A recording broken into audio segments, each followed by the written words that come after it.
The NFL draft is supposed to be a celebration. A young man's name gets called. His family cries. His city erupts. But when the Philadelphia Eagles walked up to take the second overall pick in 1999, something happened that had never happened before in the history of the draft.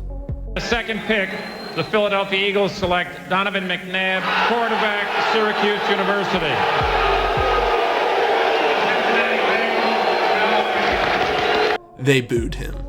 Before he threw a single pass, before he took a single snap, a busload of Eagles fans traveled to New York City for the sole purpose of booing their own team's first-round pick. Here's what the fans didn't know. The quarterback they booed that afternoon would become one of the greatest players in Philadelphia Eagles history, the franchise's all-time leader in passing yards, passing touchdowns, wins.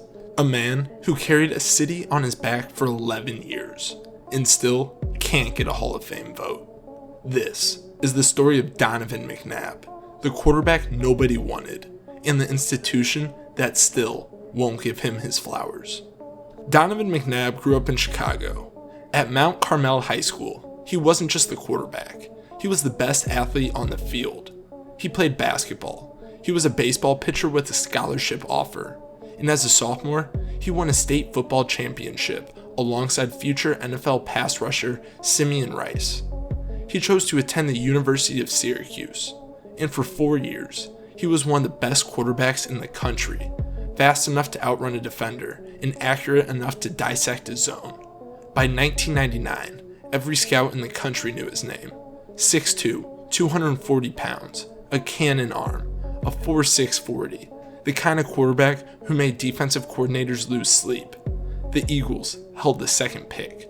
They wanted him, and they got him, over Ricky Williams, over the talk radio narrative, over the loudest dissent any draft pick has faced in the modern era. Head coach Andy Reid had just taken over in Philadelphia. He needed a franchise quarterback. McNabb was his guy from day one. The boos didn't change that. What they did, McNabb said it himself years later, was light a fire that never went out. What Donovan McNabb built in Philadelphia in the early 2000s was extraordinary, and almost nobody talks about it that way now. Starting in 2001, the Eagles won 4 consecutive NFC East division titles. They went to 4 straight NFC Championship Games, 4 straight years. Name the quarterbacks who've done that. Tom Brady with the Patriots, Peyton Manning in Indianapolis, and Donovan McNabb in Philadelphia, with a receiving core that, in 2001, consisted of James Thrash, Freddie Mitchell, and Todd Pinkston. He threw for over 3,000 yards in 2001, behind receivers most teams wouldn't start. Then in 2002, against the Arizona Cardinals, he broke his fibula in 3 places on the 3rd play of the game. He went to the locker room to get it taped. Then he came back. He played the rest of the game on a broken leg and threw for 255 yards and 4 touchdowns, completing 80% of his passes. 4 touchdowns on a broken leg. And still, after that season, the narrative in Philadelphia was that McNabb couldn't win the big one. 3 NFC Championship losses in a row, each one adding another stone to the weight he carried. Each one uses evidence of a weakness that the stats couldn't support. Then, in September 2003, it got uglier. ESPN had hired conservative commentator Rush Limbaugh as an NFL analyst, and on national television, with McNabb coming off back-to-back Pro Bowl seasons and 2 NFC Championship appearances, Limbaugh said this. The media has been very desirous that a black quarterback do well. There is a little hope invested in McNabb, and he got a lot of credit for the performance of this team that he really didn't deserve. The defense carried this team. Limbaugh resigned from ESPN 4 days later, but the seed was planted. The narrative, McNabb was overhyped. McNabb is carried by the team, had a national audience behind it now, and McNabb kept playing. In 2004, the Eagles finally gave McNabb a real weapon. Terrell Owens, one of the most physically gifted receivers in NFL history. The addition blew the Eagles' offense open in ways it had never been before. McNabb's numbers that year were the best of his career at that point. 31 touchdowns, just 8 interceptions, and a 104.7 passer rating. The Eagles went 13-3. They blew out Atlanta in the NFC Championship, 27-10.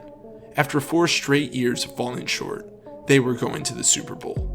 24 years of darkness in Philadelphia, and Donovan McNabb, the kid they booed on draft day, was the one who ended it. Super Bowl 39. 7 weeks earlier, Terrell Owens had broken his leg and tore a ligament in his ankle. Doctors said he couldn't play. The medical world thought he was done for the season. He played anyway, 62 of 72 offensive snaps, 9 catches for 122 yards. McNabb threw for 357 yards and 3 touchdowns, and they lost, 24-21. 3 points. A Patriots dynasty, one of the great dynasties of that decade, came down to 3 points. And in the years that followed, Terrell Owens would tell anyone who'd listen that McNabb was the reason they lost, that he'd heard McNabb was out the night before, that he'd thrown up in the huddle in the fourth quarter. McNabb has denied it every time. No video of the alleged incident exists. Former teammates who claim to have witnessed it were on the sideline, not in the huddle. The story has been told so many times it's become NFL lore, completely detached from evidence.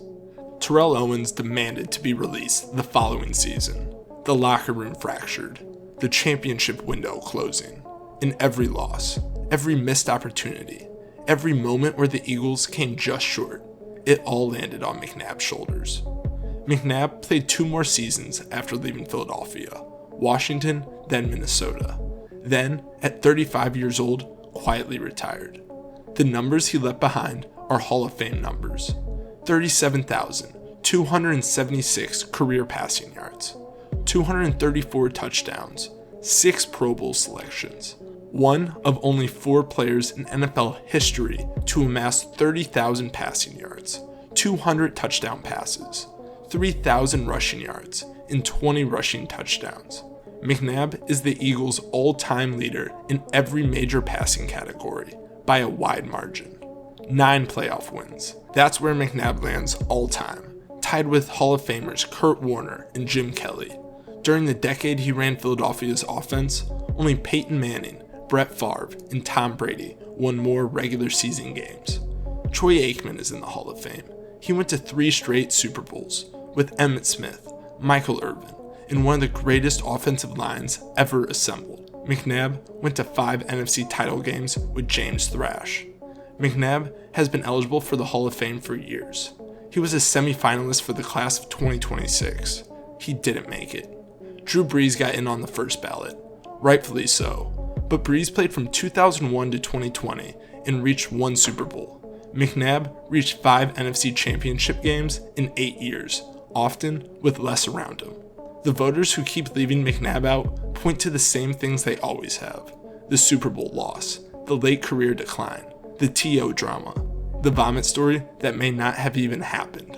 But strip all of it away. Strip the narratives, the radio noise, the feuds.